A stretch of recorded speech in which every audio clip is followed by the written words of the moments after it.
मंडळी, मनोज जरांगे पाटील पुन्हा एकदा ॲक्टिव्ह मोडमध्ये आलेले दिसत आहेत.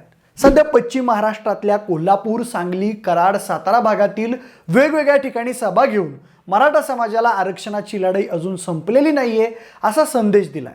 तसंच मराठ्यांना ओबीसीतूनच आरक्षण मिळालं पाहिजे यावरही जरांगे पाटील ठाम आहेत. त्यांनी साताऱ्याच्या सभेत भुजबळांना असा इशारा दिला की माझ्या तब्येतीवर जाऊ नका, माझ्या टप्प्यात आला की मी त्याचा कार्यक्रम वाजवतोच. त्यांच्या म्हणण्याचा अर्थ असा होता की मराठ्यांना विरोध करणं आगामी काळात भुजबळांना निवडणुकीत जड जाऊ शकतं. तर दुसरीकडे छगन भुजबळ यांनीही ओबीसी महामेळाव्यामधून जरांगे पाटलांवर सडकून टीका केली. ते म्हणाले, या मंत्र्याला गावबंदी, त्याने त्याला गावबंदी, महाराष्ट्र काय तुमच्या सातबाऱ्यावर लिहून दिलाय का रे?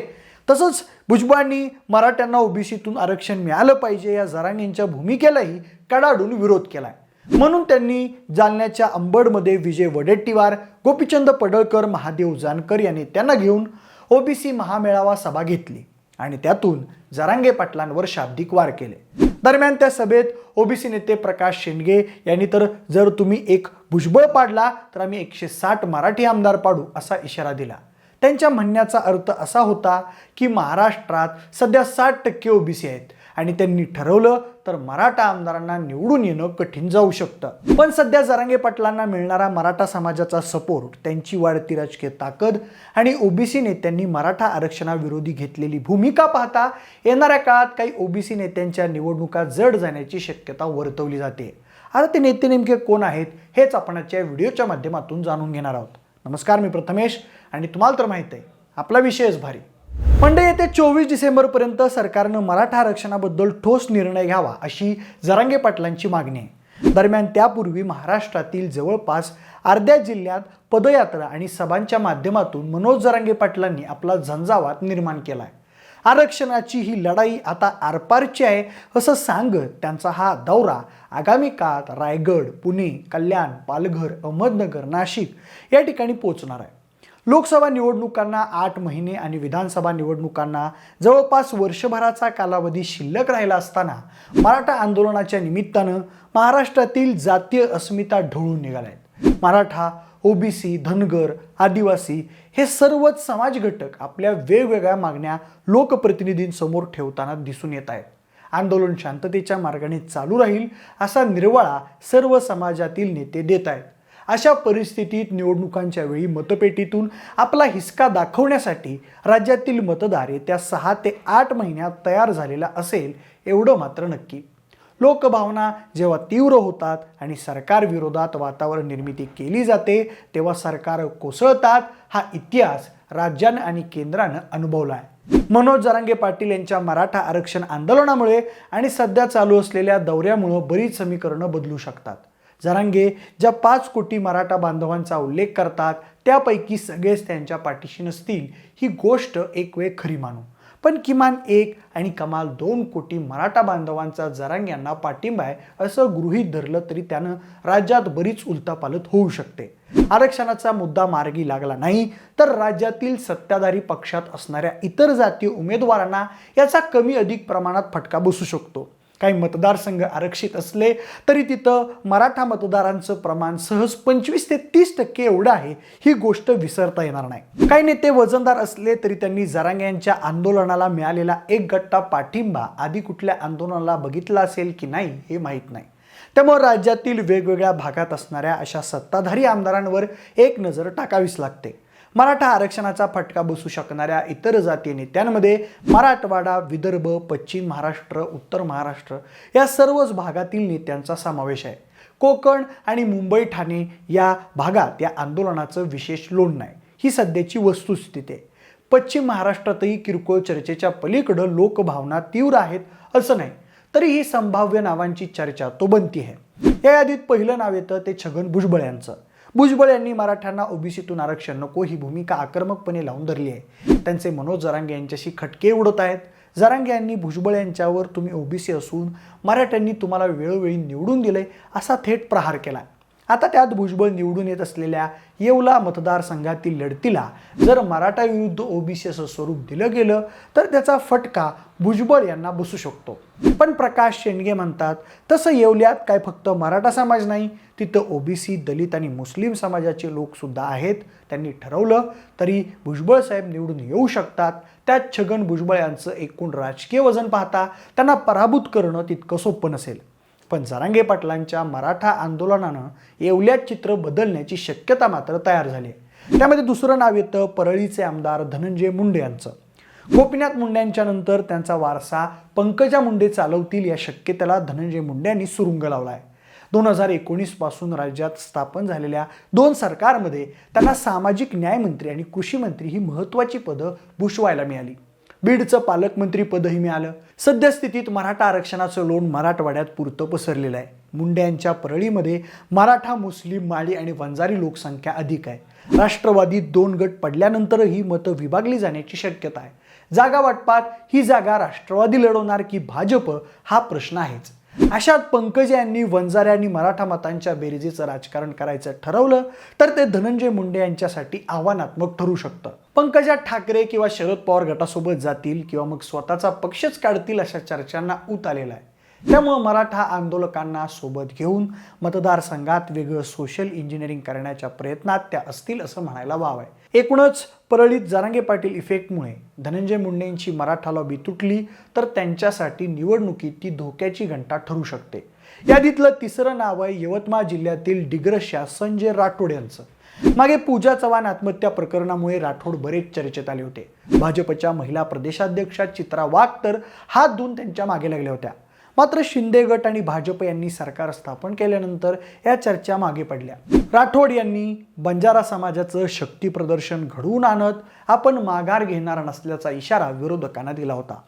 मंत्रिपद मिळालं की एखाद्या समाजाचा नेता मोठा होतो, त्याला वलय मिळतं ही गोष्ट खरी असली तरी डिग्रज येथे असणाऱ्या मराठा मतदारांना दुर्लक्षित करण्याची चूक राठोड यांना करता येणार नाही. त्याशिवाय संजय देशमुख हे उद्धव ठाकरे गटाचे उमेदवार पूर्ण तयारीने निवडणूक मैदानात उतरणार असून मराठा असल्याचा फायदा त्यांना होऊ शकतो.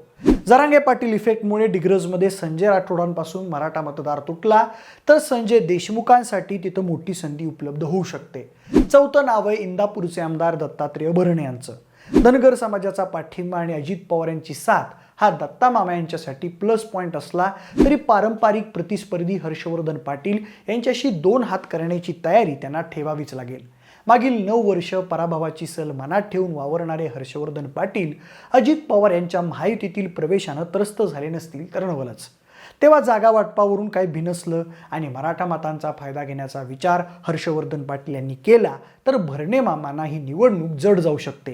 अर्थात भाजपचे हर्षवर्धन पाटील आणि अजित पवार हे दोन्ही प्रस्थापित मराठा असल्यानं मराठ्यांचा रोष नेमका कोणाला सहन करावा लागणार हे निवडणूक काळातच समजेल. आता जरांगे पाटील यांची नुकतीच बारामतीत सभा पार पडली आहे, त्यामुळे त्याचा इंदापूरवरही परिणाम झाला असणार. त्या यादीत 5वं नाव आहे कळमनुरीचे आमदार संतोष बांगर यांचं. एकनाथ शिंदेच्या शिवसेनेत असलेल्या बांगर यांची आमदारकीची ही पहिलीच टर्म आहे. त्यात त्यांनी उद्धव ठाकरे गटासोबत वाकडं घेतलं असल्यानं मतदारसंघातील काही शिवसैनिकांची नाराजी त्यांच्यावर आहेच. बांगर यांच्यापूर्वी काँग्रेसच्या उमेदवारांचं या मतदारसंघावर वर्चस्व होतं. बांगर हे वंजारी समाजातून येत असले तरी मतदारसंघात मराठा मतदार मोठ्या संख्येने आहे. सत्ताधारी पक्षाविरोधात असलेल्या नाराजीचा फटका इथं बांगर यांना बसू शकतो. मध्यंतरी बांगर यांची जरांगे पाटलांना समर्थन दर्शवणारी एक ऑडिओ क्लिप व्हायरल झाली होती. पण तरीही बांगर यांना मराठा मतदारांनी फटका दिला तर ते निवडणुकीत गोत्यात येऊ शकतात. या आधीतील 6वं नाव आहे गंगाखेडचे आमदार रत्नाकर गुट्टे यांचं. वंजारी समाजातून येणारे गुट्टे हे राष्ट्रीय समाज पक्षाच्या तिकिटावर निवडून आलेले आमदार. त्यांच्या विरोधात उद्धव बाळासाहेब ठाकरे गटाचे विशाल कदम हे पूर्ण तयारीनिशी निवडणूक लढवण्याच्या तयारीत आहेत. गुट्टे यांचं सहकार क्षेत्रातील काही प्रमाणात असणारं वर्चस्व दुर्लक्षित करता येणार नसलं तरी मराठा समाज बांधवांचा पाठिंबा कदम यांना मिळाल्यास गुट्टे यांच्यासाठी निवडणूक आव्हानात्मक ठरेल. 7वे नेते आहेत कागलचे आमदार हसन मुश्रीफ. अजित पवार गटाचा भाग असलेल्या हसन मुश्रीफ यांच्यावर ईडीच्या चौकशीचा ससेमिरा लागलाय. भाजप आणि सेनेसोबत सत्तेत सहभागी झाल्यानंतरही त्यांच्या मागील चौकशीचा फारच थांबला नाही. त्यांचे पारंपरिक प्रतिस्पर्धी समरजित घाटगे यांनी भाजपचे प्रदेशाध्यक्ष चंद्रशेखर बावनकुळे यांच्या कोल्हापूर दौऱ्यावेळी पुढील विधानसभा निवडणूक लढवण्याची इच्छा व्यक्त केली होती. कोल्हापूरच्या महाडिक गटाचंही मुश्रीफ यांच्याशी वाकडं आहे. कोल्हापूरमध्ये काही महिन्यांपूर्वी झालेल्या हिंदू मुस्लिम तणावामुळे असंख्य लोक रस्त्यावर उतरले होते. एकूणच हिंदुत्व, ईडी चौकशी आणि मराठा आरक्षण हे मुद्दे केंद्रस्थानी घेऊन मुश्रीफ यांची कोंडी करण्याचा प्रयत्न घाटगे यांच्याकडून होऊ शकतो.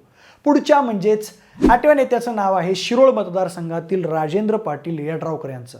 मराठा, लिंगायत आणि जैन बहुल मतदार समसमान असलेल्या शिरोळमधून मागील 3 निवडणुकीत 3 वेगवेगळ्या जातींचे उमेदवार निवडून आले आहेत.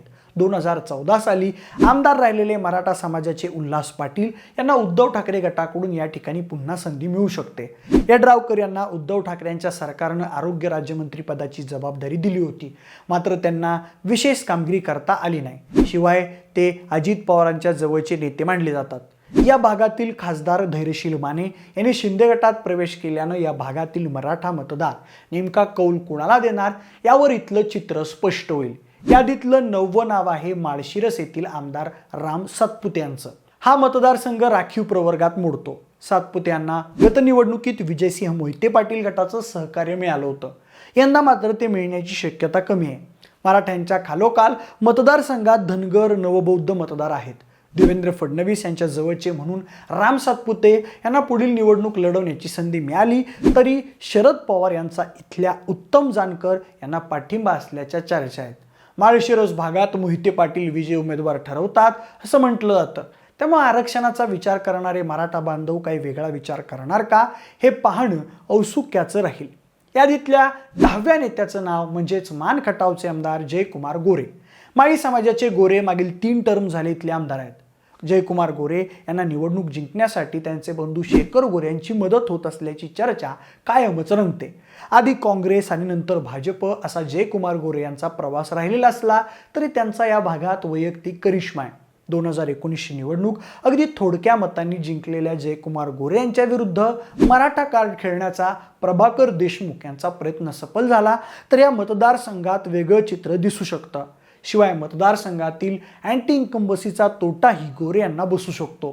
तसंच आता मनोज जरांगे पाटलांनी खटावच्या मायनीमध्ये घेतलेल्या सभेला जो मराठा समाजानं प्रतिसाद दिला तो पाहता जर तिथं जयकुमार गोरे यांच्या विरुद्ध सक्षम मराठा समाजाचं नेतृत्व उभं राहिलं तर गोरेंसाठी ही निवडणूक अटीतटीची होऊ शकते. यादीतलं 11वं नाव आहे सांगलीचे आमदार सुधीर गाडगीळ यांचं. सत्ताधारी भाजपमधून 3 वेळा आमदार असलेल्या गाडगे यांना अँटी इन्कम्बसी आणि मराठा समाजाच्या रोषाचा फटका बसू शकतो.